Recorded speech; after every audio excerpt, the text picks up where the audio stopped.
হেফাজত ইসলামের প্রতি আমাদের দৃষ্টিভঙ্গিটার ব্যাপারে আমি একটু কথা বলতে চাই।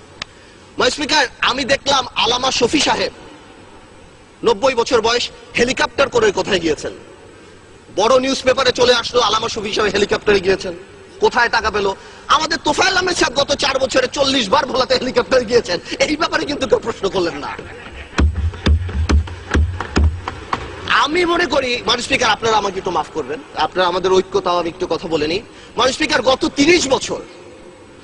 30 বছর গণতন্ত্রের নামে ক্ষমতার লড়াইয়ে আমরা যেই পরিমাণ গাড়ি ভেঙেছি, আপনারা যেই পরিমাণ গাড়ি ভেঙেছেন, 1 বছরে জাপান এত গাড়ি বানায় না। যত সরকারি সম্পত্তি আমরা আপনারা নষ্ট করেছি, ওই দিয়ে 2টা পদ্মা ব্রিজ বানানো যেত। আমরা যদি বাংলাদেশ জিন্দাবাদ বলে গাড়ি ভাঙি, সেটা সহিংস আন্দোলন। আপনারা জয় বাংলা বলে গাড়ি ভাঙলে সহিংস আন্দোলন। আল্লাহু আকবার বলে হেফাজত যদি গাড়ি ভাঙে, তাহলে তারা জঙ্গি হয়ে যায়। এইটা কি ধরনের কথা?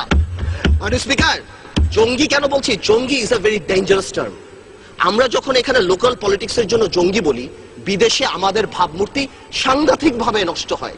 আওয়ামী লীগ সরকারই তো সবচেয়ে বেশি ক্রেডিট নেয় যে আমরা জঙ্গি থামিয়ে দিয়েছি। আওয়ামী লীগ সরকারই যদি সবচেয়ে বেশি জঙ্গি বেড়ে যায়, তাহলে আওয়ামী লীগের রেপুটেশন প্রবলেম।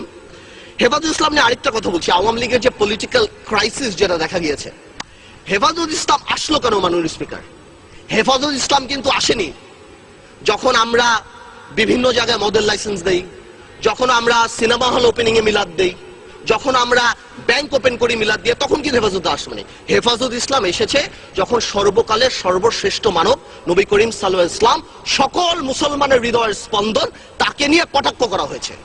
কোথায় হয়েছে? গণজাগরণ মঞ্চে। আমি পার্টিকুলার বলছি, কিছু অ্যান্টি ইসলাম ব্লগার, নাস্তিক হতেই পারে, এটা যার গণতান্ত্রিক ব্যাপার, কিন্তু অ্যান্টি ইসলাম কিছু ব্লগার সেই সময়টা বিচার করলেই তো পারত। সেই সময় বিচার করেনি কেন? সেই সময় বিচার না করে কি নাম দেওয়া হয়েছে? এরা জঙ্গি, এরা হেফাজতে জামাত, এদের সাথে কথা বলা যাবে না। তো জঙ্গি হলে এদের সাথে মিটিং হচ্ছে কেন? জঙ্গি যদি হয়, এরা মাননীয় প্রধানমন্ত্রীর সাথে মিটিং করছেন কেন? জঙ্গি যদি হয়, এখানে মন্ত্রীরা যে আলামা শফি সাহেবের সাথে দেখা করছেন কেন? আসল কথাটা সেটা না। আসল কথা হলো রাজীবকে নিয়ে। রাজীব যিনি মারা গিয়েছিলেন, আই উইল নট গো, আমি বলবো না রাজীব অ্যান্টি মুসলিম, নাস্তিক, কি ছিল না ছিল, কিন্তু there was a controversy because 886/2012 writ পিটিশনে সেই থাবা বাবা নিয়ে কথা ছিল। আমার দেশের মাহমুদুর রহমান সাহেবকে অ্যারেস্ট করা হয়েছে, যদি কি কারণে অ্যারেস্ট করা হয়েছে সেটা আমি পরে আসছি, বাট এটাকে তো কেউ কোনোদিন মানা করেনি যে না এটা মিথ্যা কথা। হ্যাঁ, সরকারের তরফ থেকে অনেকে মিডিয়াতে বলেছেন যে না, কি করা হয়েছে, এটাকে নতুন করে বানানো হয়েছে, এটা আসলে এরকম ছিল না।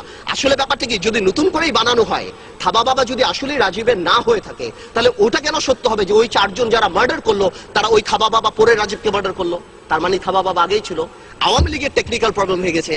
এই অ্যান্টি ইসলাম লোককে আওয়ামী লীগ এখানে শোক প্রস্তাব দিয়ে আওয়ামী লীগ জাতীয় বীর বানিয়েছে, এবং বাংলাদেশে যে নবী করিম সাল্লাল্লাহু আলাইহি ওয়াসাল্লামকে কটাক্ষ করে গেছে, তাকে এই পার্লামেন্টে জাতীয় বীরের মর্যাদা দিয়েছে। অ্যাজ ইফ মন্ত্রীরা শার্লক হোমস, কেউ মারা যাওয়ার 1 ঘন্টার মধ্যে যে মন্ত্রীরা বলে দিচ্ছে এটা এ মেরেছে, এটা ও মেরেছে।